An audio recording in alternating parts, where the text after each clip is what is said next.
This is iFIBER 1 News. Here are today's top stories. Grant County firefighter Dan Deshawn has died from injuries sustained in an industrial accident December 27th. The cost to get into the fair won't be going up in 2018. After years of debate, the Eastmont School Board finally voted to change the name of Robert E. Lee Elementary to Lee Elementary. The refining fire doesn't stop for the Moses Lake Chiefs wrestling. From the iFIBER 1 newsroom, this is iFIBER 1 News, and it starts now. Grant County firefighter Dan Deshawn has died from injuries sustained in an industrial accident December 27th. Deshawn, a captain with Grant County Fire District 5 and battalion chief with Grant County Fire District 13, was pronounced dead Monday at Harborview Medical Center in Seattle. He was just 39 years old. Deshawn suffered chemical burns and went into cardiac arrest following an industrial accident while working at Moses Lake Industries. He was taken to Samaritan Hospital before being flown to Harborview Medical Center, where he remained in critical condition for the past 2 weeks. Deshawn volunteered with Fire District 13 since 2011 and was a paid captain with District 5 in Moses Lake, where he volunteered for 15 years. This is Joe Utter for iFIBER 1 News. This segment is brought to you by Maytag and the family Pooch have a lot in common. Both are loyal, both aim to please, and both are tenacious dish cleaners. But only one can sanitize.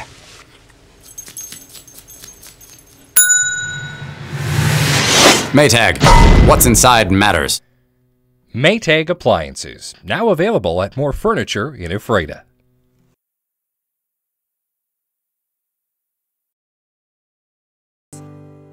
The cost to get into the fair won't be going up in 2018. That was confirmed during a hearing Tuesday between Grant County commissioners and Grant County fair staff. Initially, there were some proposed rates that brought prices up by as much as $4, but that idea was nixed. Listening to the community, granted it's not all of Grant County, but listening to people that frequent the fair, I just don't think an increase in ticket prices right now is a good thing.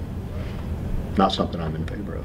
All rates will stay the same. The county says it will keep the free day, and the cost to seniors to get in on Senior Day has been reduced to $1. I'm Sean Goggins for iFIBER 1 News. This segment is brought to you by... Are your taste buds bored? Well, then bring them to Jay's Teriyaki. Not only does Jay's have a variety of teriyaki dishes, they also offer mouth-watering salads and sides. Call Jay's 509-764-5155. Jay's Teriyaki, located at 123 East Broadway in Moses Lake, because it's all in the sauce. After years of debate, the Eastmont School Board finally voted to change the name of Robert E. Lee Elementary to Lee Elementary. Last night, the board had its bi-monthly meeting at Grant Elementary and planned to officially vote on the name change that was motioned in December by Superintendent Garn Christensen. Many of the same faces who had been at previous meetings showed up to speak prior to said vote. I'm a little lost. So can someone please explain to me how this over here, the world's biggest gang in America, KKK, neo-Nazis who support the Confederate flag by really, my history is a little slow, but why is that okay, but you allow this over here but not over here? So going forward, Lee is a no. It can be gone, period. Thank you. I implore you as Eastmont School Board members to reject this group's agenda because it will not stop with this name.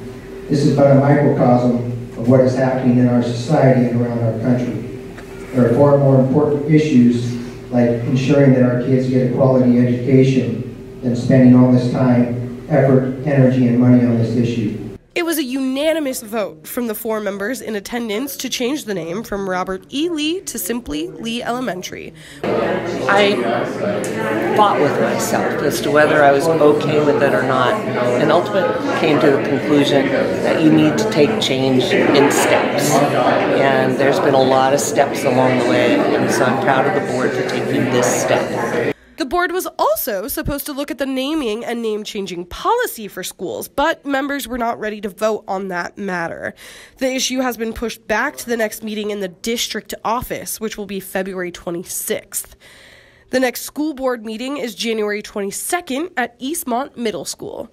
I'm Madison Meyer with iFIBER 1 News. The refining fire doesn't stop for the Moses Lake Chiefs Wrestling, who continue to compete against top competition. This week, it's Othello and Chiawana who come to town tomorrow in back-to-back duels for the Chiefs. Othello is a perennial competitor at the 2A level.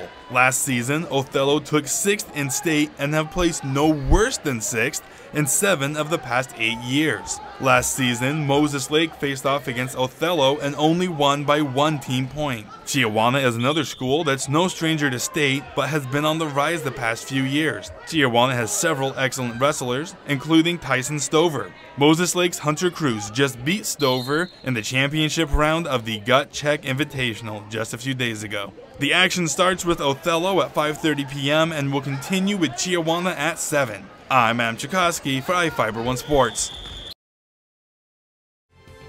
This is iFIBER 1 News. For more information on these stories and other news, visit us online at iFiber1.com or check us out on Facebook.